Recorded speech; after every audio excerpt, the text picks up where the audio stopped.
When you marry someone, you expect respect at the very least.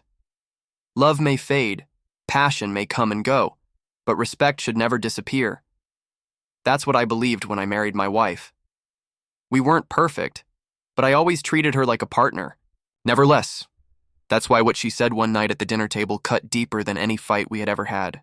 She announced in front of me casually, almost as if it was nothing. "I'm thinking about adding my ex's last name to ours. It just sounds stronger." At first I thought I misheard her. I set down my fork and asked her to repeat it. She did, without hesitation. She said she had been talking to her friends and even to her ex recently, and she thought our family name was plain. Adding her ex's name to ours, she explained, would make it unique. She smiled as if she had suggested painting the living room a new color, completely blind to the fact that what she had just said was not only disrespectful, it was humiliating. I stared at her in silence, trying to understand if this was some kind of sick joke. But she wasn't joking. She had been messaging her ex for months. At first, she claimed it was friendly, then just catching up.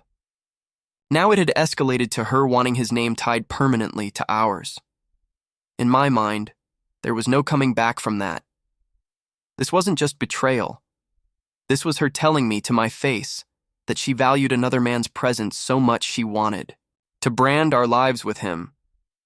I kept calm. I didn't yell, didn't throw the plate across the room like my anger wanted me to. Instead, I nodded, excused myself, and said I was tired. That night, lying next to her while she scrolled on her phone, probably texting him, I made a decision. That would be the final straw. The next morning, before she woke up, I left the house with a bag packed. But I didn't just leave. I went to my lawyer's office and began preparing.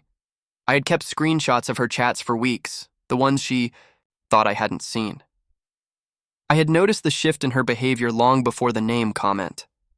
The late-night texts, the sudden laughter at her phone, the way she guarded it like a soldier. My gut had told me something was wrong, and my gut was right. She had crossed the line, and now she would pay for it. For 2 weeks, I stayed silent. I acted normal, played along, kissed her cheek on the way to work, asked about her day, listened to her complain about small things. Inside, I was already gone. She thought she was clever, that she was in control of our marriage, stringing me, along while secretly entertaining her ex. But while she fantasized about blending our names together, I was setting up her downfall.